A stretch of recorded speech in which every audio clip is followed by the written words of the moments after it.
An introduction to thorax. We all know that the human body is divided into head, neck, trunk and limbs. Limbs, that is upper limb and the lower limb. Trunk divided into thorax and abdomen. Abdomen divided into abdomen proper and pelvis. But now we will concentrate on thorax.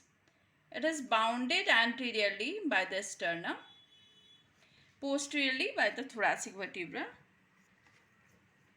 Here, this is the anterior aspect of the thoracic case. This is the sternum and this is the posterior aspect. These are the thoracic vertebra. Laterally, from anterior to posterior, these are ribs. A 12 pair of ribs. Roof, here you can see the roof.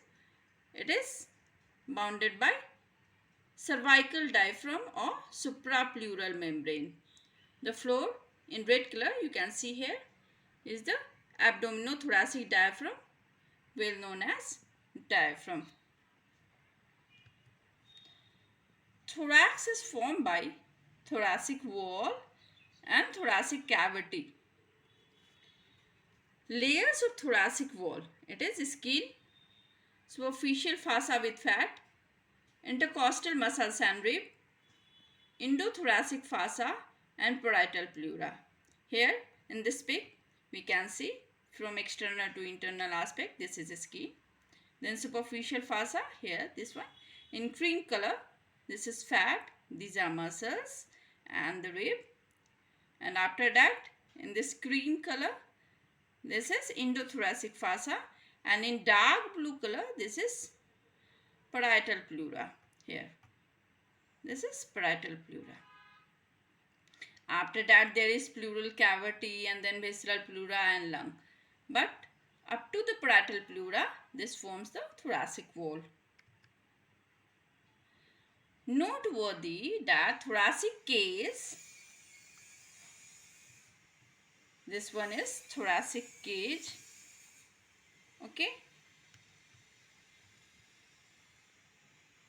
Thoracic case give space not only to the thoracic cavity content but also to the upper abdominal viscera. That here you can see this is liver, here is the gallbladder, here is the gallbladder, the upper part of the stomach, and in the posterior aspect you can see inside the thoracic case these are the upper part of the kidney and the spleen. Thoracic cavity gives space to lung enclosed within the pleural sac, these are the lungs, and in between at the center there is mediastinum. Mediastinum, and it contains heart along with its family members, altogether known as mediastinum. In my another video, the heart is symbolized as old grandpa, and along with their family they constitute mediastinum. Muscles of thoracic wall. Thoracic wall contain extrinsic muscle and intrinsic muscle. Extrinsic, that is pectoralis major, minor and serratus anterior. Whereas the intrinsic also known as intercostal muscles. A little bit about the rib. This is a typical rib having costal cartilage on the anterior aspect and head, neck and tubercle on the posterior aspect. This is head. The constricted part just behind that is the neck and then tubercle, and this is the posterior angle. Here you can see this is the fasces over the head, and this is neck and tubercle which has got articular and non-articular part. This tubercle articulate with the transverse process of facet over the transverse process of the numerically corresponding rib, and these are the rib. The true rib which has got its own costal cartilage 1 to 7. After that 8 to 10 is the false rib, because 8 is united with the 7th costal cartilage. 8 to 10 has no not its own costal cartilage. It depends upon 7. जैसे छठ में सब एक दूसरे का हाथ पकड़े रहते हैं, वैसे ही 7 के बाद सारा ही कुछ एक दूसरे से जुटा हुआ है, वो अपना उसका खुद का कॉस्टल कार्टिलेज नहीं होता. And 11 to 12 you all know, restricted on the posterior aspect only is the floating rib. But how will you memorize the difference between the typical and the true ribs? So here is the mnemonic, that cat sitting on typewriter. Typical ribs are cat. Here the typewriter stands for typical and cat is curved, angulated and twisted. Typical ribs are 3 to 9, rest are atypical. Here you can see these are the typical cat sitting on typewriter, that it is curved, not a straight, angulated, forming the posterior angle as well as the anterior angle, and T, that is twisted. Okay, and true is according to us the position of the costal cartilage. One who has its own costal cartilage are the true ribs. Intercostal muscle help in elevation and depression of ribs. Elevation help in inspiration, whereas the depression help in expiration. Increase in the thoracic cavity area causes negative intrathoracic pressure.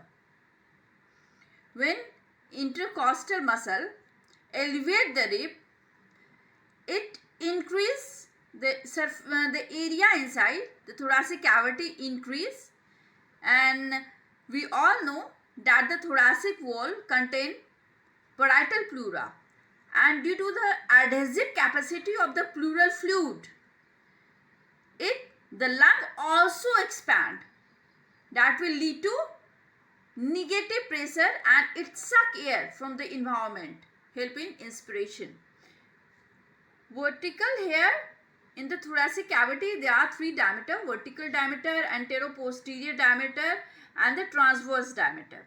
The vertical diameter, if there is contraction of diaphragm, if diaphragm dips down, or the cervical diaphragm, that is the suprapleural membrane, it will elevate, then it will lead to increase in the thoracic cavity area. But suprapleural membrane is adherent, it is fixed, it can't elevate. So diaphragm has to depress. So with increase of the contraction of the diaphragm, the 2 domes of the diaphragm, it dips down, lead to the increase in its area.